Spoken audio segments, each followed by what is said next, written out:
नमो जयनम नमो लोईशविषम। मंगलम भगवान वीरो मंगलम गौतमो गणी मंगलम कुंद कुंदात्यो जैन धर्मोस्तु मंगलम।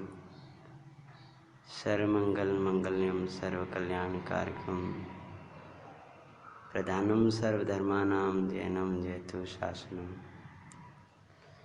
नमियो निजिनं वीरम् अनंत वर्णानुदंसन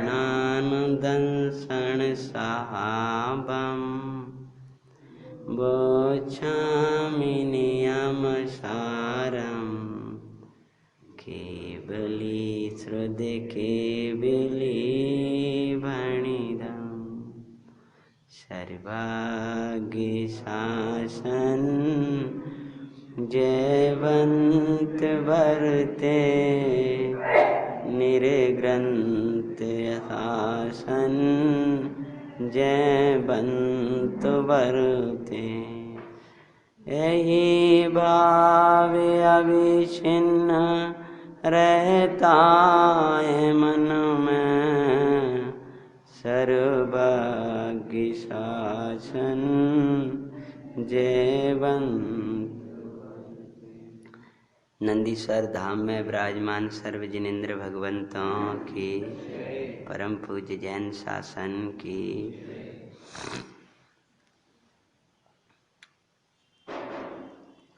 धन्य वे नहीं जिनको बाहर की सुविधाएं मिलती हैं, धन्य वे होते हैं जिनको सुविधाओं की जरूरत नहीं होती है।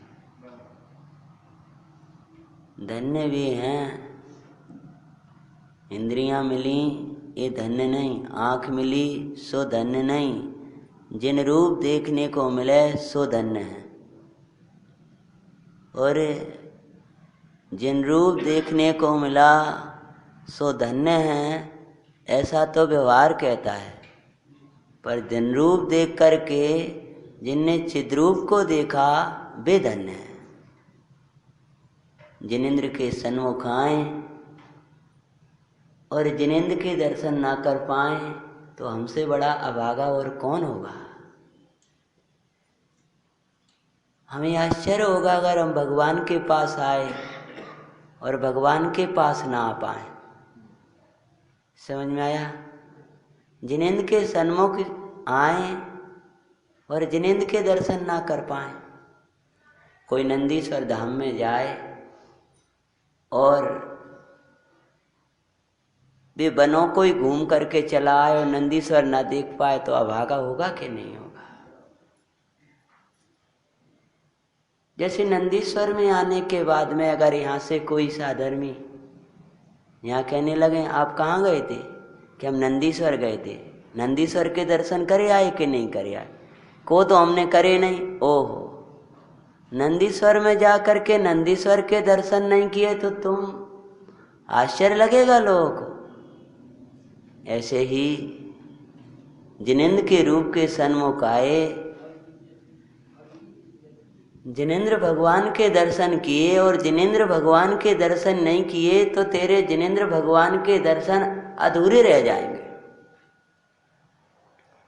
जिन सोई है आत्मा अन्य सोई है कर्म, इसी बात से समझ ले जिन प्रवचन का मर्म। जिन है वह आत्मा है, आत्मा में और जिनेन्द्र में कोई अंतर नहीं है। जो जिनेन्द्र को देखना है तो जिनेन्द्र के दर्शन कैसे होते हैं, कि जिनेन्द्र के दर्शन इंद्रियों से होते हैं ऐसा नहीं है। जिनेन्द्र के दर्शन तो इंद्रियों से अतीत होने पर होते हैं। द्रव्येंद्रिय, भाव इंद्रिय, इंद्रिय के विषय से रहित अतीन्द्रिय भगवान आत्मा, अतीन्द्रिय ज्ञान में ही जितेंद्रिय भगवंतों के दर्शन होते हैं। इसलिए हम यात्रा को निकले हैं, हम भगवंतों के दर्शन को निकले हैं। हमारे आत्मानंद जी बाबा जी थे, पंडित जी साहब सुनाते हैं, आपके यहाँ तो होता है? हाँ हाँ, हमारे धर्मात्माओं को हमारे कहने की थोड़ी आदत है। आप ऐसा मत समझना इनके पंडित जी हो गए, इनके पंडित, हमने कहा हमारी टोडरमल जी कहते हैं तो तुम्हारी टोडरमल जी हो गए, हमाओ कोई बचो के नहीं बचो के, तुम अपनो मानो, हम कम मने कर। हमें जी लौकिक जन अपने नहीं लगते, हम तो ये कहेंगे हमारे सचिन भैया, हमारे संजय भैया, बल्कि हमारे लौकिक भाई जो धर्म रुचि से रहे तो उनको अपना कहते हुए शर्म आती। सही बोला था, जो धर्म रुचि से रहे तो उन्हें अपना कहते हुए शर्म आती है। तो ऐसा मत समझना इन्हें तो आत्मानंद जी को देखा ही नहीं होगा, आत्मानंद जी तो हमारे यहीं रहे हो, जो कह रहे हैं हमारे आत्मानंद जी।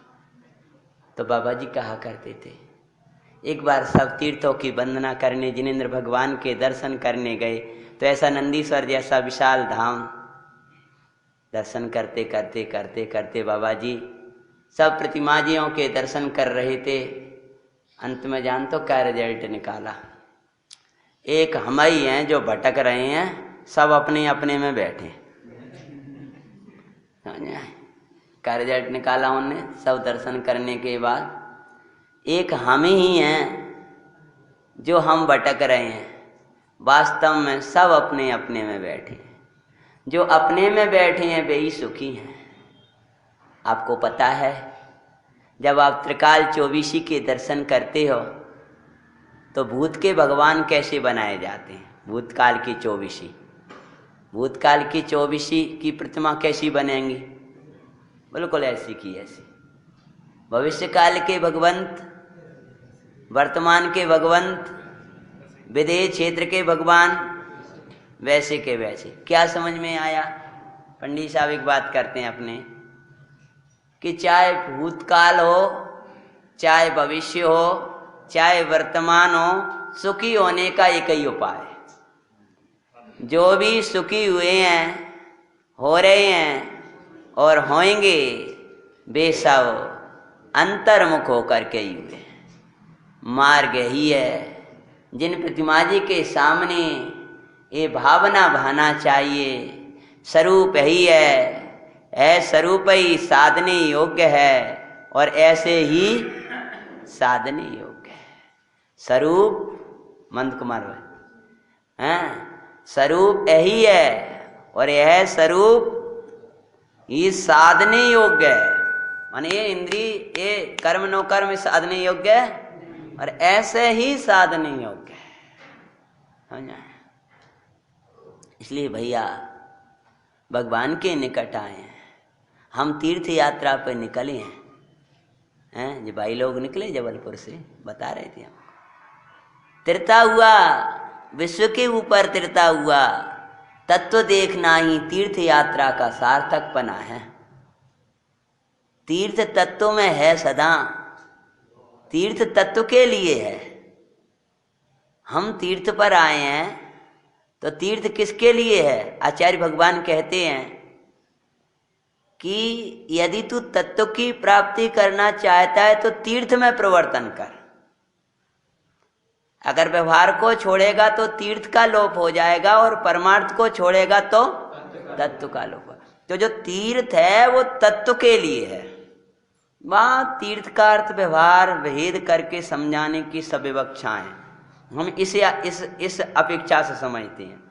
तीर्थ तत्व के लिए है, यानी आपकी तीर्थ यात्रा तत्व के लिए होना चाहिए। और तत्व मतलब तत्वों नहीं लिखा, तत्व लिखा है। तो तत्व मतलब एक। कथा वाले वैसे बहुत से लोग आ गए, जब तक आ रहे तब तक और अपन आप ये मत समझना कभी भी मैं अगली बार भी आऊंगा कि मैं प्रारंभ कर देता हूं तो पंडित जी भूमिका बना रहेंगे। भूमिका ही में मैं मुख्य बात कह दूंगा, फिर मैं सरल हो जाऊंगा। मुझे सूक्ष्म बात जो करनी है, गहरी बात जो करनी है, वो शुरू में कर लूंगा। क्योंकि मेरी एक मान्यता है, जो समय से आकर के बैठ गया है वो समय सार का आराधक है। पंडित जी साहब कहते हैं जो समय सार का आराधक है वो समय का विराधक नहीं हो सकता। और समय सार के आराधकों की चर्या से लोग अपनी घड़ियां मिला लेते। तो ना तो वे उस समय के विराधक हैं और ना समय के विराधक हैं। इस समय अर्थात एक टाइम को समय कहते हो और एक समय का अर्थ शुद्धात्मा। उनका सब कुछ। मैं भाई लोगों से कह रहा था कि मुझे अगर 2 मिनट भी मैं बाद में तो खिंच जाए बात, तो वो आप लोगों के कारण ले लेता हूँ। बाद बाकी मुझे ऐसा लगता है, पंडित साहब ने एक बार कहा था कि आप 5 मिनट लेट हो गए तो ये 10 लोग बैठे हैं तो उनके 5-5 मिनट बर्बाद हो गए तुम्हारे में से, तो उसका दोष तुम्हें लगे, ऐसा बोले थे। तब से बुद्धि पूर्वक जहां तक बल बस बन चले वहां तक के प्रयत्न करते हैं कि अपन अपनी तरफ से लेट मत हो, और आए तो मूल बात कर लो। तो क्या कह रहे भैया, तीर्थ है ना वो तत्व के लिए है, और तत्व का अर्थ है अजीब के लिए नहीं है तुम्हारी तीर्थ यात्रा भैया, अजीब के लिए नहीं है। तो पुद्गल मत देखते रहना, पुद्गल की व्यवस्थाओं को मत खोजते रहना। धर्म अधर्म आकाश कालीन के लिए नहीं है, आश्रव के लिए नहीं है। आश्रव में अशुभ आश्रव के लिए तो यही नहीं है, क्योंकि तीर्थ यात्रा पे निकले हो। परंतु सूक्ष्म बात करें तो मात्र शुभ आश्रव के लिए भी, आश्रव के लिए नहीं है, बंद के लिए नहीं है। बंद कौन सा, पुण्य बंद या इनके बंद के लिए यात्रा नहीं है, ये तो निर्बंध की यात्रा है।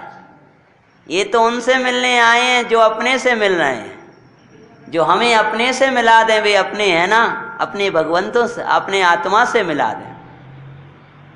पुण्य पाप के भावों के लिए नहीं है।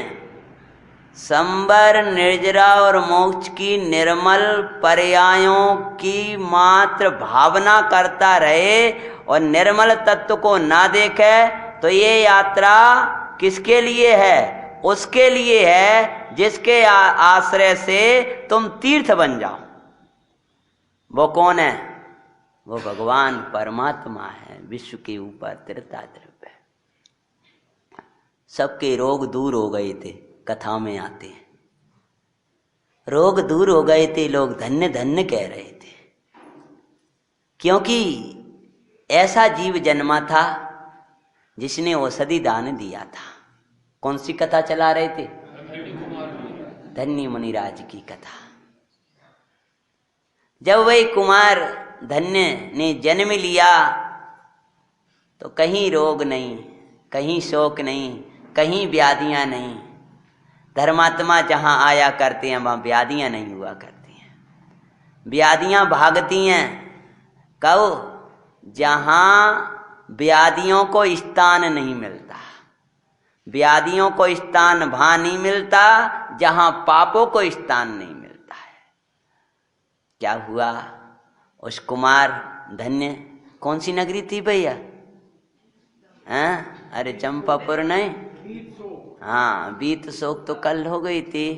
हाँ, निष्ठ सेन नाम के राजा, नंदमती नाम की रानी, नगरी का नाम ही नहीं दिया। उनके माता पिता थे और ये भरत क्षेत्र था, वहाँ उन धन्य मुन कुमार का जन्म हुआ। लोग धन्य धन्य कह होते थे। क्यों?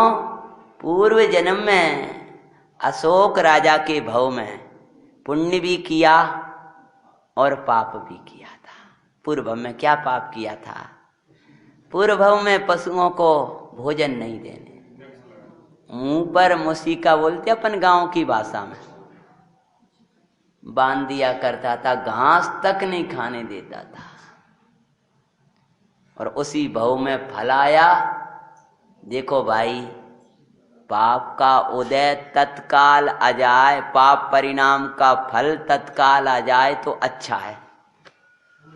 हाँ, कम से कम संभलने का अवसर होता है। थोड़ा सा कुछ उदय आ गया, राजा संभला, मुनिराज को दान दिया। उतनी औषधि थी कि चाहे तो शरीर को दे दो, चाहे मुनिराज को दे दो। तो किसको दी उस राजा ने? दे छोड़ करके धन्य के भव में आया। औषधि दान के प्रताप से सब निरोगी हो गए, सब धन्य धन्य कह उठे। आगे की चर्चा करते हैं। सुनी प्रशंसा धन्य नाम ही, नृपति ने दिया सुखकार, मंगलकारी संस्कार देती माता अरे अविकार। युवा अवस्था माई उनका प्रवेश दिखाते हैं, कि मंगलकारी कथा सुनाते हैं। सुनो जी मंगल जैन पुराण।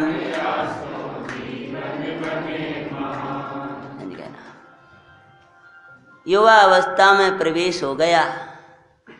बचपन से ही माता ने मंगलमयी संस्कार दिए थे। वो एक छोटी सी लोरी आज रात्रि को चलेगी, हैं? वो माता मदन रेखा, इसकी कथा सुनाने जा रहे हैं ना, जंगल में अपने बालक को सुलाएंगी। और क्या लोरी सुनाएंगी, वो रात्रि को सुनाएंगे, हैं? तू पहले से ही शुद्ध, किसने से अंतर जान, जो अंतर्मुख होते हैं वो ही तुझको पहचाने। ज्यों सिद्ध सिद्धालय राजे, वैसाई मेरो ललीना, चौगति में नाई ब्रह्मना, ध्रुव पंचम गति को पा। तू पहले से ही शुद्ध। क्या कह रही हूँ माता?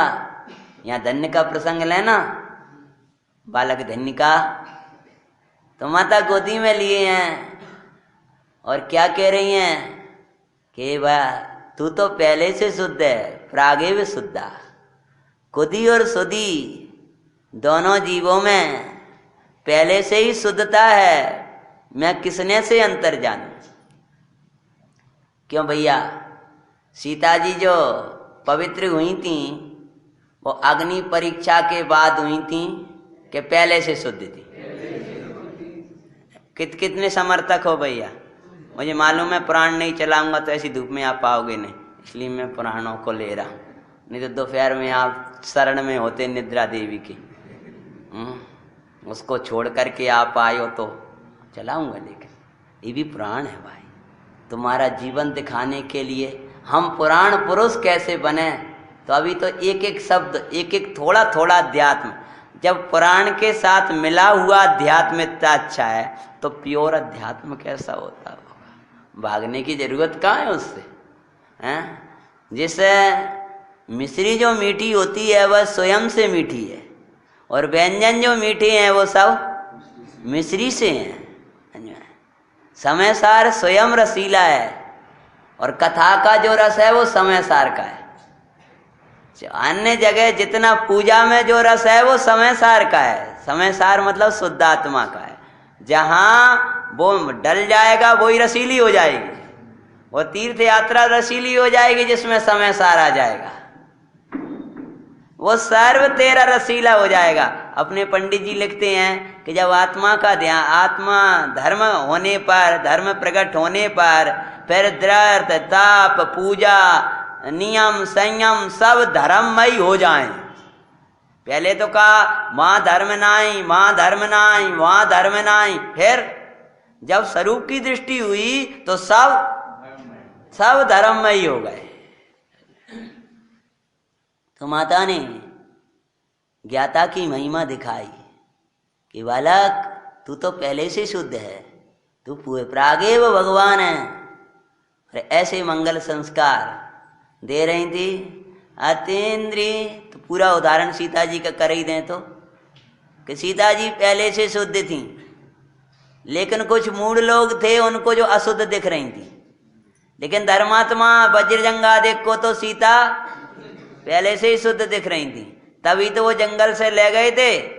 4-5 साल पहले ले गए थे ना, पहले आए थे ना, तो सीता जी का वनवास लिया था अपन ने पूरा। कैसे उत्साह के साथ ले गए थे। और वहां जा करके अग्नि परीक्षा हुई, और अग्नि परीक्षा के बाद में माता सीता जी शुद्ध हो गई, ऐसा कहा। कौन ने कहा? जगत के लोग कहने लगे धन्य है सीता, धन्य है सीता, लेकिन ज्ञानी तो पहले से ही सीता जी को धन्य धन्य कह रहे थे। केवल ज्ञान, वास्तव में तो अग्नि परीक्षा ने सीता जी की शुद्धि की प्रसिद्धि की, पर सीता जी तो पहले से ही शुद्ध थी। भगवान आत्मा तो पहले से ही शुद्ध है, केवल ज्ञान ने तो भगवान आत्मा की शुद्धि की, केवल ज्ञान ने तो भगवान आत्मा के भगवत पने की, ये भगवान थे। प्रभुता आत्मा में ना होती तो कैसे प्रगटे हुई स्वामी, पर प्रगटे हुई साक्षात देखे तो परिणति में अंतर्यामी। गुरुदेव श्री कहते हैं कि अगर वो लेड़ी पीपर में तिखास ना हो तो घिसने पर कैसे निकल आए, चकमक पत्थर में आग ना हो तो घिसने पर कैसे निकल आए। ये तो भगवान आत्मा में यदि भगवतपना ना हो तो केवल ज्ञान होने पर वो भगवतपना कहां से आ गया। अपने पंडित जी कहते हैं, टोडरमल जी हैं, क्या कहते हैं कि आपने कैसे जाना कि ये कर्म भिन्न है अनादि से। संजय भाई साहब, आपने कैसे जाना कि जीव भिन्न है और कर्म भिन्न है। आप कह रहे दोनों का अनादि का संबंध है और दोनों अनादि से ही हैं, तो आपने ये कैसे जाना कि दोनों अनादि से हैं लेकिन दोनों भिन्न भिन्न हैं। तो क्या उत्तर दिया बोलो भाई, कि जब भिन्न हुए तो जाना कि ये पहले से ही दो भाई थे, आपस में रह रहे थे और ऐसा करते करते 2-4 दिन बाद हैं और एक अलग रहने लगा, वो अलग रहने लगा। तो आप लोगों ने कहा जाना कि पहले से इनकी खटपट हो गई हुई, मानो जो पहले से ही देख तो एक रहे थे लेकिन कुछ ना कुछ उदाहरण आता ना लोक में, दोनों भाई बड़े प्रेम से रहते थे। देखो कल का आता नियत अर्थ खड़ा नहीं होगा तब तक आपका प्रेम वात्सल्य बना रहेगा। अब वो छोटे भाई के भी अभी तक तो भैया के पुत्रों को ही अपना पुत्र समझ रहा बड़ा इसने, बाद में अपना पुत्र भी होगा तो थोड़ा अंतर पड़ गया उसको। अंतर पड़ा तो एक दिन का दिन है कि वो आम लाख लेके आया तो भाई का पुत्र भी दौड़ा आ रहा, वो अपना उसका पुत्र भी दौड़ा आ रहा, चाचा चाचा वो पापा पापा करता दौड़ा आ रहा।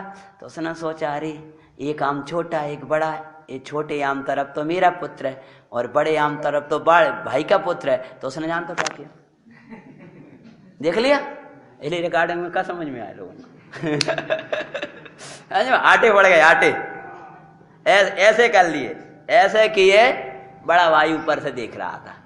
धर्मात्मा समझदार लोग तत्काल कोई प्रतिक्रिया नहीं करते, एकदम आवेश में नहीं आ जाते, तुम में अकल नहीं, ऐसे वो कुछ नहीं, आराम से कुछ नहीं, देख लिया उसने यार, देख कर को भोजन किया, बड़े आशा बात करी, दुकान पे गए, धंधे गए, चर्चा करी, फिर बाद में बोले भैया एक काम करो, अब अपन तो तुम अपना अलग कर लो, हम अपना अलग कर लें।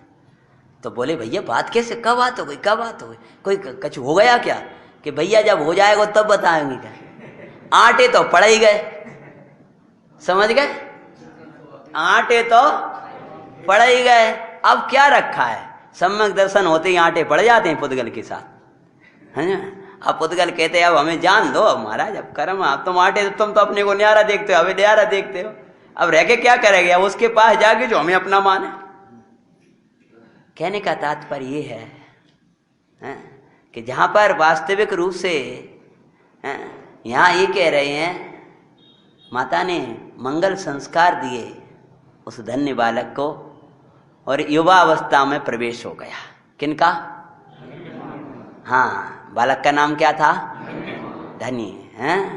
युवा अवस्था माई प्रवेश उनका दिखाते हैं, धन्य मुनि की मंगलकारी, अतीन्द्रिय रस के रसिया को नई इंद्रिय विषय सुआए। कौन सी अवस्था प्रवेश हो गई?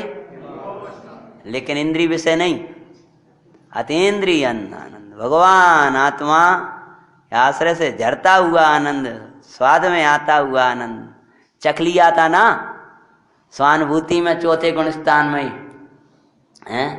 अपने पंडित जी लिखते हैं ना टोडरमल जी, ऐसा अवस्था कौन से गुणस्थान विषय होए है, तो पंडित जी कहते चौथे से ही होती है। स्वानुभूति कहाँ प्रकट, हाँ कम अधिकता में अंतर है, परंतु अनुभूति तो चौथे में ही हुई। स्वानुभूति तो स्वानुभव तो चौथे में ही हुआ। अरे अनुभूति ना हो तो किसके बल पर वे प्रकृतियों को नाश करे, तो क्या हुआ? अतीन्द्रिय रस के रसिया कौन इंद्रिय विषय सुहाए, ज्ञानानंद में शुद्धात्म बातें सबई पी के दिखाए, निज परिणति सो आत्म सुख में सबको दर्शाते हैं, धन्य मुनि की मंगलकारी सुनो जी मंगल जैन पुराण, आसो जीवनी बने बाई निरंतर, यही भावना कब निर्ग्रंथ दशा पाऊं। क्या भावना वार है? एकाकी निर्जन बनि माही कब शुद्धा, एकाकी निर्जन बनि माही शुद्धातम ध्यान। कौन भावना वार है भैया? धन्य कुमार।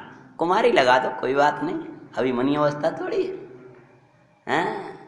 कह रहे हैं मैं कब भावना वाऊं, किसके बल पर वार है? राज्य अच्छा नहीं लग रहा, वैभव अच्छा नहीं लग रहा, बहुत साव इतना बड़ा राशि वैभव फीका लग रहा है, किसके बल पर?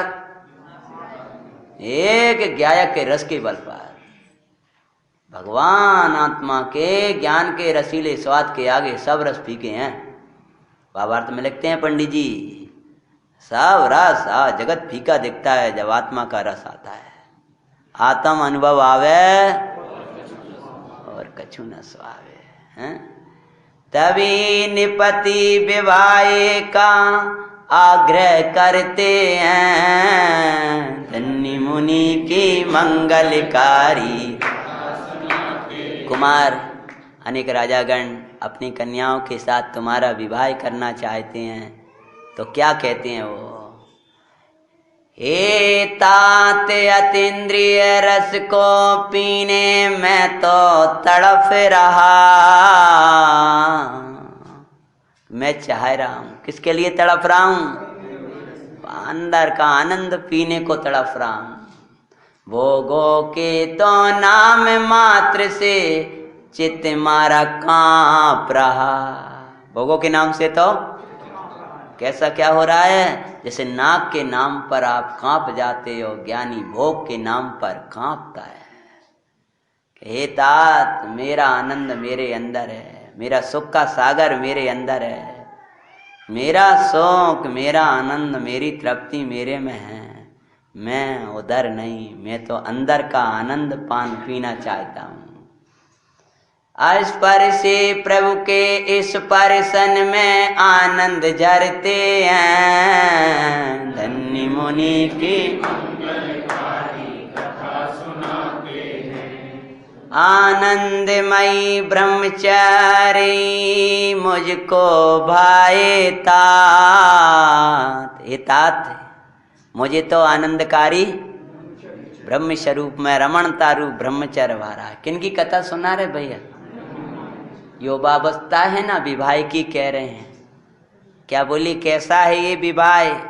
विपरीत बाह जिसके अंत में आय है, अति दुख में, अति क्लेश में, उसका नाम विवाह है। पंडित जी ने अर्थ किया था एक बार। विपरीत बाह, बाह मतलब खुशी। कैसी खुशी? विपरीत खुशी। अरे सम्यक खुशी तो ब्रह्मचर्य की होती है, संयम की होती है, समझ में भैया? न्याय नीति से बरतने वाली खुशी को ही विपरीत कह रहे हैं, और तो अन्याय से रात्रियों में विवाह होने लगे, उल्टे सीधे कार्य होने लगे, वे तो महाविपरीत है। समझ में आया?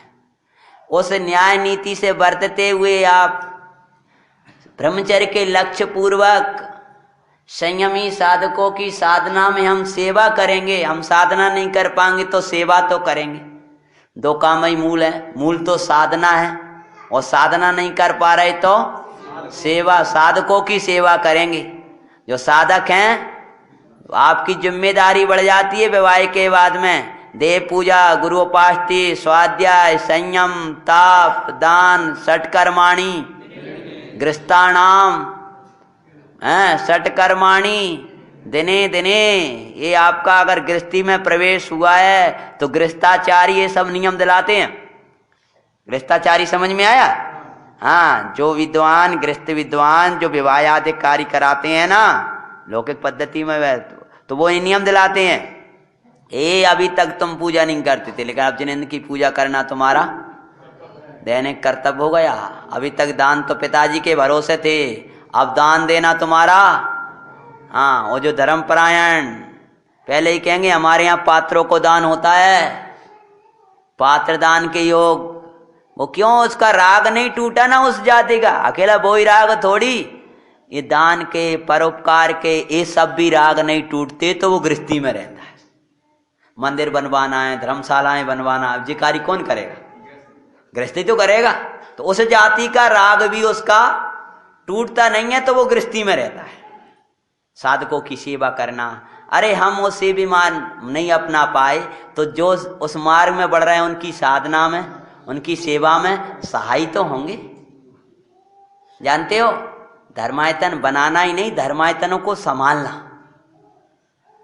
चक्रवर्ती भरत ने धर्मायतन बनवाए और चक्रवर्ती सगर ने संभाला, सुरक्षा करवाई। ये नहीं कि उनने एक तरह कौन सी 24 बनवाई थी कि वो उन्होंने कौन सी 24 की स्थापना करवाई थी?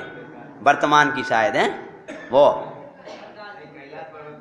हाँ, त्रिकाली 24 की स्थापना कर पाई थी। तो अपन 2.5 दीप वाला बनवाए और 11वें नंदीश्वर धाम बनवाए अपन। एक कैलाश पर्वत पर त्रिकाल 24 तो उनने बनवाई। चक्रवर्ती जी का बहुत नाम हो रहा है। अब एक काम करो, अब भरत सगर चक्रवर्ती बनवाएंगे क्या कि वो नंदीश्वर धाम की स्थापना करवाओ, वहां एक और वैसा बनवाओ।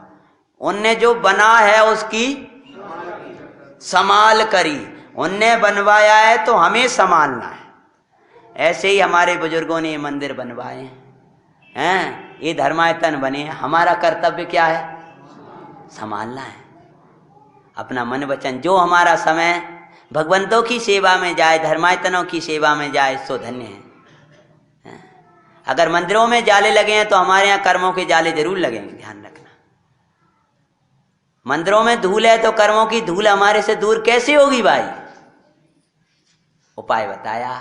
क्या कह रहे? ये तात, मैं तो आनंदकारी ब्रह्मचर्य की साधना करना चाहता हूं, गृहस्थ जीवन मुझे नहीं जीना है। परमानंद पाने की आपसे अनुमति चाहते हैं, धन्य मुनि की मंगलकारी देख सुदृढ़ता मौन हो गए, निपति अरे सुकुकार। माता पिता ने जब दृढ़ता देखी तो मौन हो गए, कुछ नहीं कह पाए। बोले धन्य बस तेरी जैसी भावना, हम तेरी साधना आराधना में अंतराय नहीं करेंगे। तभी नेमीश्वर का समव शरण आया अविकार। उसी समय कौन से भगवान? बोले नेमनाथ भगवान की समोशरण आ गया भगवान का। उसी नगरी में भगवान नेमिनाथ का समोशरण आया। इससे क्या सिद्ध हुआ कि ये जो कथा है वो कब की है? नेमिनाथ भगवान के समय की। सुने उपदेश कुंवर धन्य जिन दीक्षा लेते हैं, धन्य मुनि की मंगलकारी गाथा सुनाते हैं। सुनो जी मंगल युवा वे अद्भुत तेज आनंदमयी, आनंदमयी मुद्रा प्रचुर सुसंवेदन में जीवन परमानंदमय मुद्रा। दर्शन मात्र से ही भव्य संयम को धरते हैं, धन्य मुनि की मंगलकारी। देखो, धर्मात्माओं को उपदेश देने की जरूरत नहीं पड़ती। धर्मात्मा तो अपनी मुद्रा से ही धर्म की प्रभावना प्रचुर। धन्य वो दिन आएगा जब मौन रह करके ही उपदेश देंगे। प्रभावना की भावना भाई है ना पंडित साहब ने हैं कि हे प्रभु, धन्य दिवस कब आएगा जब बोलना ना पड़े और मोक्ष मार्ग दिखाएं। तो उनकी अद्भुत युवा अवस्था, एकाकी वनों में आत्म ध्यान मग्न, उनकी मुद्रा देख करके लोग दीक्षित हो जाते थे और वो मार्ग अपना लेते थे।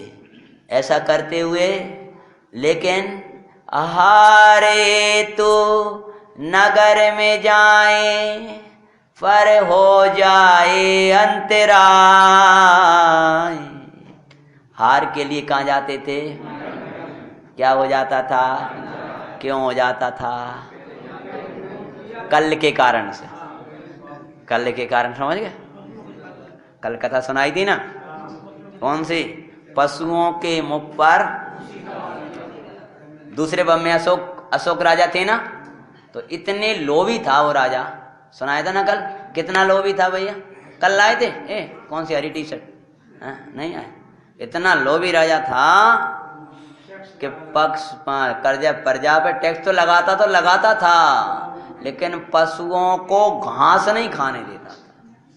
अन्न तो छोड़ो, घास नहीं खाने देता, घास भी भरवा के बिचवा देता था। ऐसे बहुत से लोग अभी भी होंगे अशोक जैसे। हाँ, आज भी मैंने एक देखा बेचारा दूर से एक सूकर पन्नी खा रहा। ये किसके कारण खा रहा है बेचारा? खाता गया, ऐसा लग रहा है इसको निकलवा लूं। जा करके क्या होगा बेचारा? क्यों? पन्नियां तुम उनको फेंक देते हो और जो कण बचते हैं, भोजन बचता है, वो नालियों में डाल देते हो। जो भोजन है, जो तुम्हारे खाने की चीजें हैं, वो तो कहाँ डाल देते हो तुम? नालियों में। और पन्नियां रहते सो रोडों पे फेंकते हो।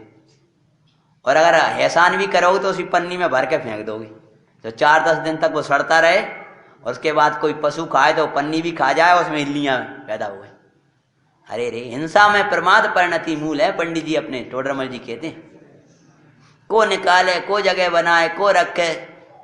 अरे रे भाई जी, हम जैसा देते हैं, जिस प्रकार दिया है उस प्रकार मिलता है भाई। ये तो नीति है। जिस भाव से दिया है उस भाव से मिलता है। जो दिया है वो मिलता है, जहां दिया है वहां मिलता है, जैसा दिया है वैसा मिलता है। अगर हमने अभिनय से दिया है तो कैसे मिलेगा? कोई भिखारी बेचारा भूखा प्यासा, ए बाबा एक रोटी दे दो, भूखा हूं। ज्यादा अक्ल मत लगाया करो, रोटी मांग रहा है तो दे दिया करो अगर भूखा है बेचारा। जे नहीं ये रोटी बेच देगा। वैसे तुम कहाँ लगाते हो? एक बार हमने किसी को दे दी रोटी, पंडित जी वो रोटी बेच देगा, बेच दे दो। ज्यादा नहीं, भूखा है बेचारा, वही खाने लगा बैठ करके। अब वो आया भूखा बेचारा, और अपन ने 2 रोटी दे दी, उसको कुछ खाने को दे दिया, वो खाने लगा। तब तक दूसरा आया, उसको भी दे दी। अब वो तीसरा साहब भूखे हैं, गुस्सा आ गई, क्या हम ही मिलते हैं और कोई नहीं मिले? चले आते हो, लो। अब आपको मिलेगी तो कैसे मिलेगी? आपने गुस्सा में तेज होकर दिया तो सही, लेकिन कैसे दिया?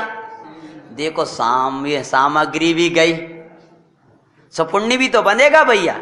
सुपुण्य बना, और तब तक क्या होता है? बेचारी बहू काम कर रही, वो एक आए भोजन करने के लिए, बेटा भोजन आओ, पिताजी दे देते हैं, उनने करा है। दूसरे आए, बेटा भोजन, अब वो आ गए। अब तीसरे आए, बेटा भोजन, आओ सुना। अब अंत में आप ही पहुंचे, बेटा 4-5-10 लोगों के बाद, बेटा तुम्हारे भोजन। इतने 10 लोगों को हम ही मिलते हैं और कोई नहीं मिले, रख दे लो, खा लो। क्यों? जिस भाव से दिया है उस भाव से मिलता है।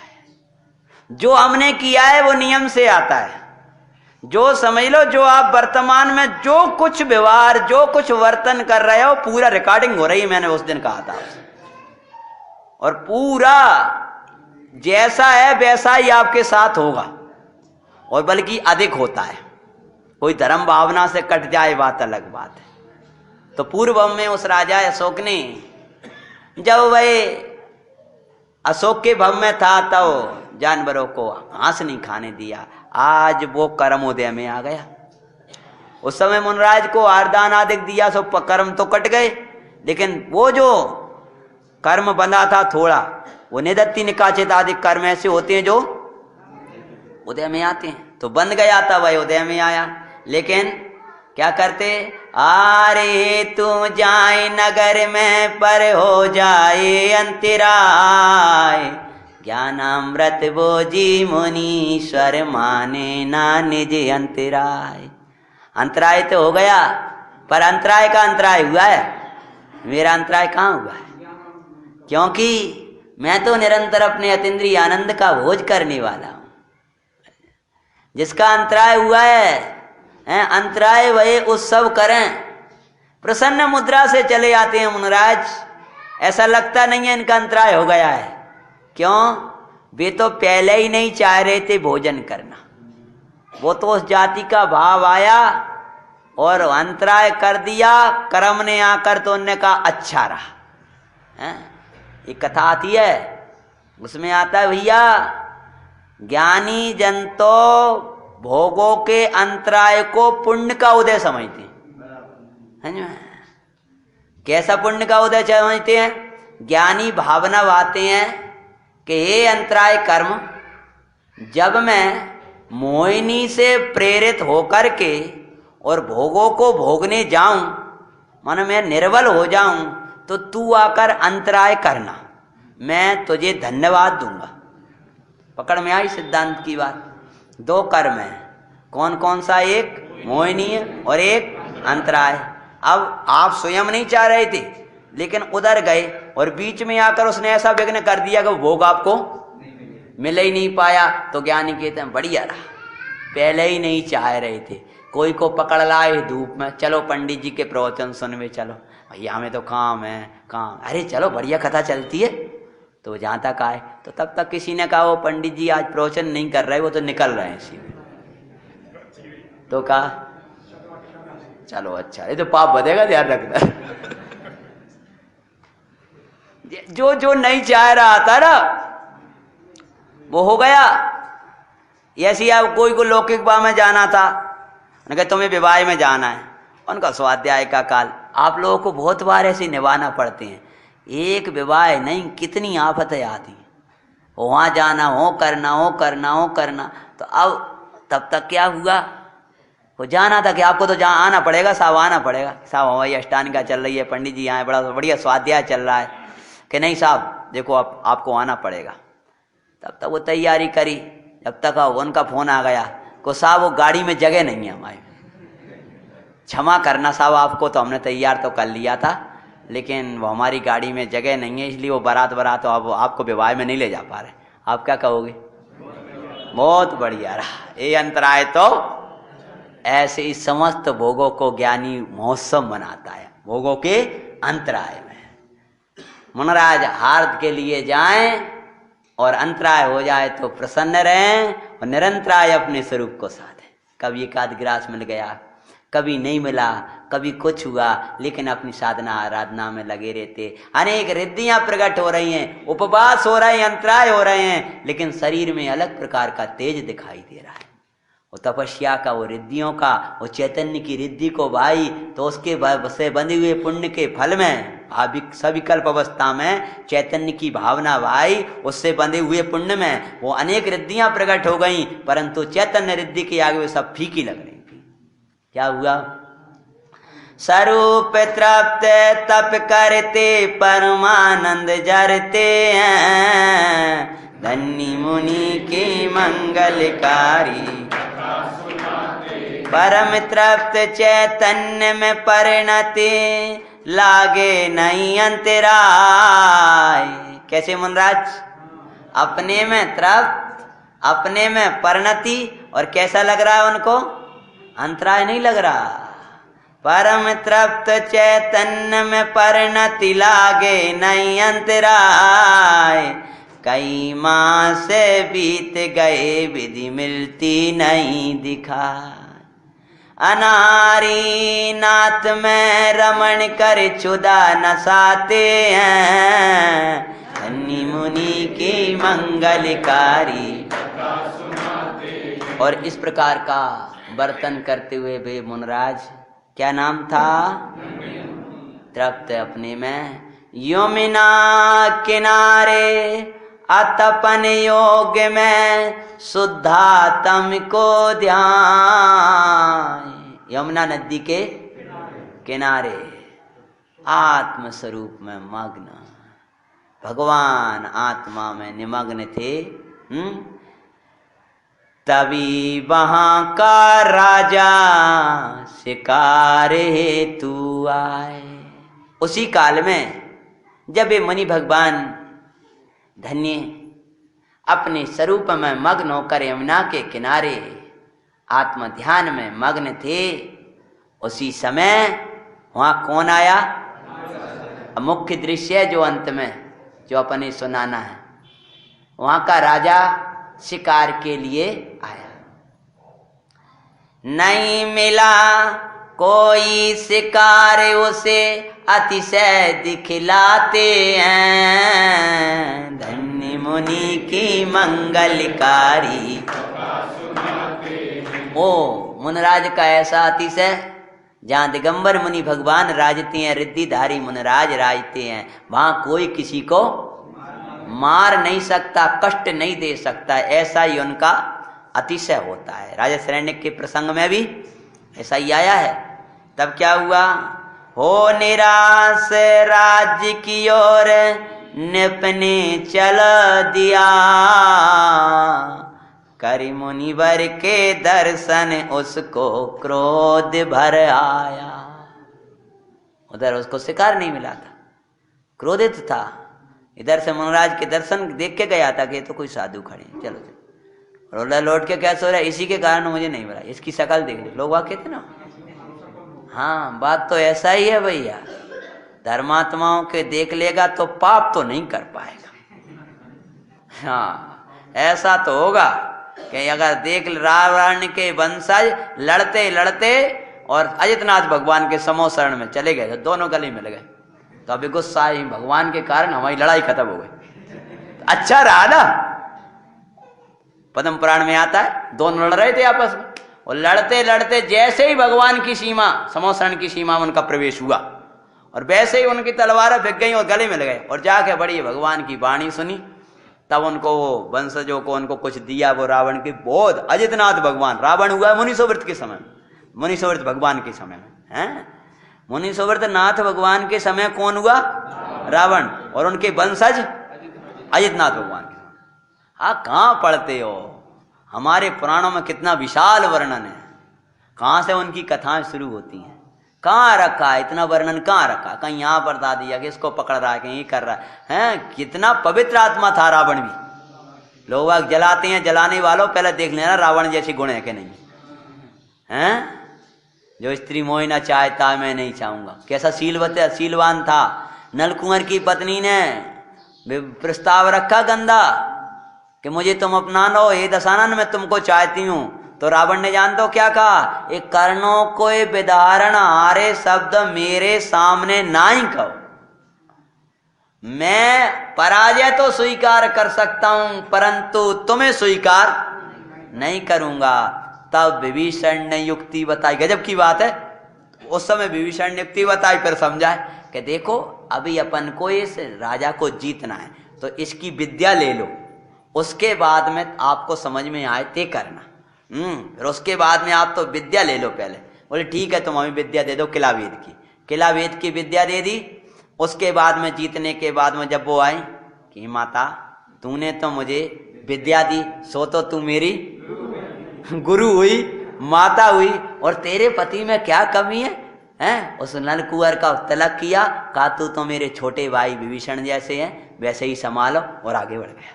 जब तक उसके अंदर में न्याय नीति रही, पवित्रता रही, तब तक विजय होती रही। पद्म पुराण ये कहता है कि तब तक इंद्र जैसा विद्याधर, इंद्र कोई वो नहीं था, उस एक विद्याधर था, विद्याधर बहुत समर्थ राजा, उसको भी जीत लिया। शील रहा, न्याय नीति रही तब तक। और ज्यों उसने समझा मैं तो 3 खंड का अधिपति मैं हूं, जो 3 खंड की वस्तु है वो मेरे भोगने लायक है, मर गया। सीता कहां पर है, वो तो मेरे लिए सो है, और बस मर गया। जहां अहंकार आया, आपकी उन्नति तब तक होती रहेगी जब तक आपके कोई अहंकार खड़ा नहीं हुआ है। भगवंतों की भक्ति बनी रहे, हैं चित्त में विनय वात्सल्य आदि गुण बने रहेंगे, आपकी उन्नति होती रहेगी। जहां आपको कुछ आपने अपने को समझा, पतन हो जाएगा। राजा विचारने लगा, ये मोमुनी है, इन कोई कारण से मुझे शिकार नहीं मिला, और गुस्सा में आ गया। हो निराश राज्य की ओर निपने चले दिया, करी मुनिवर के दरस उसको क्रोध भर आया। इसी के कारण शिकार न मिलाए दुर्भाव आते हैं, धन्य मुनि की मंगलकारी। क्रोधित यो बाणों से मुनि तन भेद रहा, तेज बाणों की सही आ रही, इसको मैं खाली करके जाऊंगा। और बाण चलाया एक मनराज के, कहीं पैर में आकर लगा, और बाण के बाद बाण शुरू कर दी उसने। क्रोधित यो बाणों से मुनि तन भेद रहा, मुनि को क्या अपने कोई पापों से भेद रहा। मुनिराज को बाण लग रहा है, मुनिराज के तो तन में बाण लगा रहा था, और उसके तो ज्ञान में वो बाण लग रहे थे। पूरा शरीर बाण लगते जा रहे हैं, रक्त की धारा शुरू हो गई है। और मुनिराज धन्य तो ज्ञाता ज्ञाता ज्ञाता।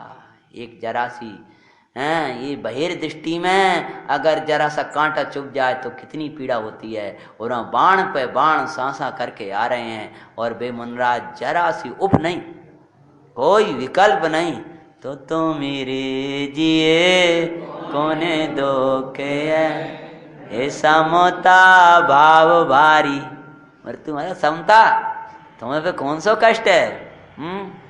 वो तो आनंद सागर में आनंदित होते हैं, धन्य मुनि की मंगलकारी। अब तालियां बंद कर देना, उपसर्ग का काल है।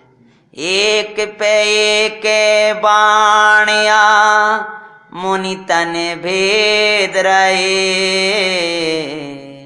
आनंदमयी सौम्य मुद्रा। बाण पे बाण लगते जा रहे हैं, और मुद्रा पर आनंद आनंद आनंद आनंद उपयोग चैतन्य में रमा हुआ है।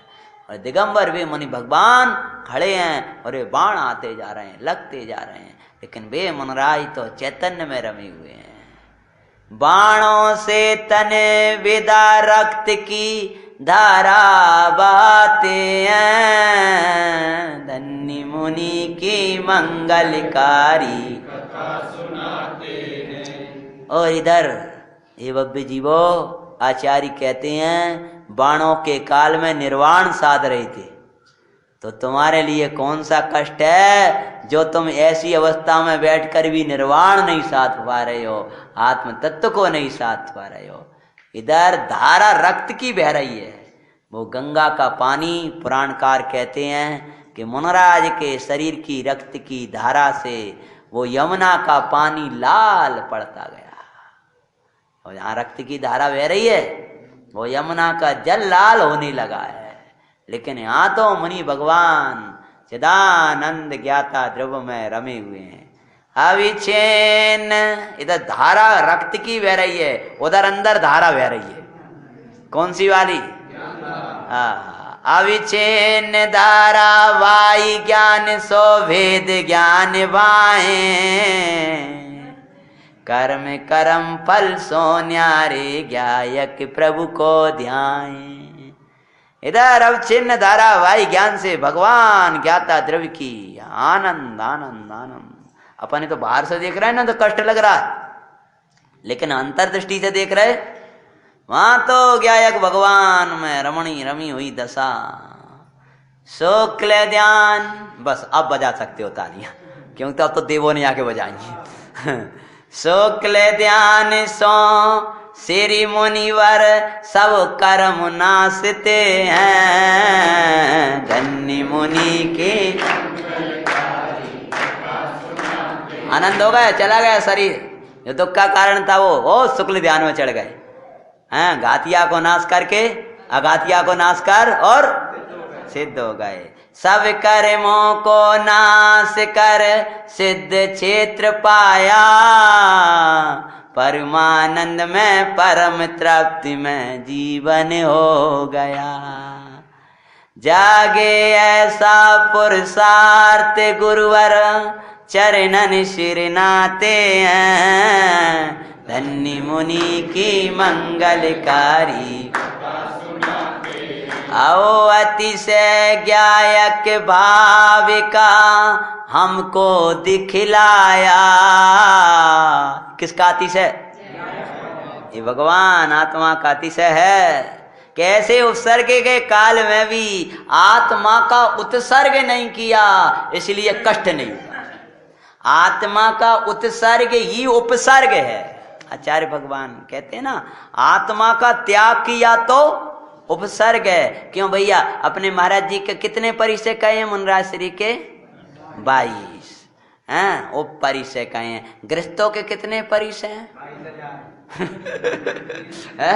कहते भैया महाराज जी के 22 परिचय हैं। बड़े कष्ट है गृहस्थों को, तो कभी काय को परिचय? गृहस्थों के अनंत परिचय। क्यों? अनंत विकल्प। और उनके तो तन के परिचय हो, तुम्हारे तो चेतन के परिचय हैं। जे जो राग विकल्प अनंत है ना, वो कौन से है? वे तो तन पे है, बाहर है। और भीतर तुम्हारे वास्तव में भी उनके तन पर उपसर्ग है, तुम्हारे तो चेतन पर उपसर्ग है। ये भोगों को स्थान पर बैठे हो, ये क्या है? उपसर्ग के स्थान है, ये भ्रमने के स्थान है, ये कष्ट के स्थान है। अरे आनंद का ठोर तो तेरा भगवान परमात्मा है। ये नंदीश्वर धाम में आए हैं, ये आनंद का धाम है। कहा था ना, नंद ईश्वर, आनंद का ईश्वर, आनंद का धाम है। ऐसे धाम में आकर के भी हम आनंद के धाम में ना जाएं। शुभारंभ में लिया था, नंदीश्वर धाम में आए और नंदीश्वर धाम के दर्शन करके ना गए। क्यों भैया? अगर कितने ही लेट हो जाओ, ये तो लगा अरे भगवान के दर्शन करके तो जाएंगे। अगर नहीं, यहां से भगवंत के दर्शन कर पीठ दे के चले गए तो सुख शांति हमें पीठ दे के चली जाएगी। और एक जिन प्रतिमा तो कैसी है? शेष 1000 तीर्थंकर जितनी प्रभावना करें उतनी प्रभावना एक जिन प्रतिमा होती है। इसलिए इस काल में भगवंतों का विरह पड़ता रहा, मुनराजों का विरह पड़ता रहा, लेकिन उस काल में भी हमारे जिन मंदिर और जिन प्रतिमाएं बराबर चलते रहे, पंच कल्याणक होते रहे, प्रतिष्ठाएं होती रही विद्वानों के द्वारा। और आज देश में ही नहीं, विदेश में मुनराज नहीं पहुंच पाए, लेकिन भगवान पहुंच गए। समझ में आया कि नहीं? मुनराज नहीं जाएंगे, त्यागी नहीं जा पाएंगे, हर एक जगह जा नहीं पाएंगे, लेकिन भगवंत ऐसे बिंबों के यहाँ आकर के भी और भगवंत के दर्शन ना कर पाए तो आप कहोगे भैया ऐसे कैसे? अब तो भले 5 हो गए 7 हो गए, भैया जी ने खींच लाओ तो कछु बात नहीं है। क्यों? जो मुझे आज शाम को मांग लूंगा माफी अंत जाते जाते। ये पंडित जी बात तो सही है, समय से शुरू तो कर देते, समय से छोड़त नहीं। मैंने कहा तो मुझे माफी मांगना है आगे वालों से बस। हमारा भी पुण्य का होता है, दूसरों के कारण 70 मिनट मिल गया। हाँ, दूसरी बात क्या कहें, ये तुम्हारा ही हो गए, मेरे में शक्ति नहीं है। सच बोलते, सुनील जी से पूछो जिस दिन मैं पहले दिन आया था, ये तो शकल देख के ही बेचारे परेशान है, इनने सोचा ना जाने का होएगा, अब स्वाध्याय हो पाएगा कि नहीं हो पाएगा। ये तो गद्दी का प्रभाव है, तुम्हारे पुण्य का योग है, हम थोड़ी सब कुछ करने करता धरता है। ये तो सब, ये तो कर्मों की व्यवस्था होती है, इनका करता धरता कोई नहीं है भाई।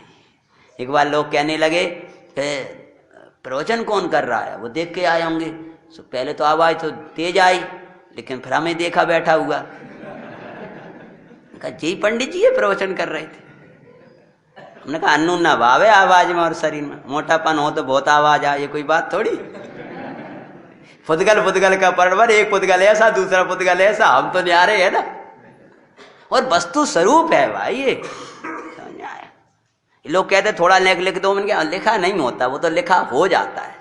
अब मनराज धन की कथा पढ़ रहा है, इतनी अच्छी लगी, अरे बहुत अच्छी कथा है, इस कथा को तो जन जन जाने हैं। ऐसे हमें तो ऐसा भाव है, तो तुमरे जिए कौन दुख है, इस नाम से जितने मुनराजों की कथाएं वो एक जगह संकलित हो जा। तो तुमरे जिए कौन दुख है, ये भव्य हर एक समय याद करो, तो तुमरे जिए कौन दुख। ऐसे कष्ट में भी आत्मा की भावना भाई, तो तुम्हें कौन सा कष्ट है ये बताओ, जो आत्मा को भूल जाते हो। बाण लग रहे थे और वे आत्मा में रम रहे थे, तुम्हें कौन सा कष्ट है। औ अतिशय ज्ञायक भाविका हमको दिखाया, बहु उपसर्गों में आत्मा आनंद में दर्शाया। ओ उसी में लीनता हम भाव न भाते हैं, धन्य मुनि की मंगलकारी सुनो जी मंगल जैन पुराण आसो जीवन बने। संध्या की बेला में चाकू लेके आ गया है कौन? हाँ बड़ा भाई युग बाबू, अपने छोटे भाई को मारने। देखो तो सही कसायों की विचित्रता। अब तू पाप करके किसी को प्राप्त करना चाहता है तो नहीं मिलेगा, तुझे नरक मिलेगा और नपुंसक वेद मिलेगा। वहां क्या फल आएगा उस राजा को?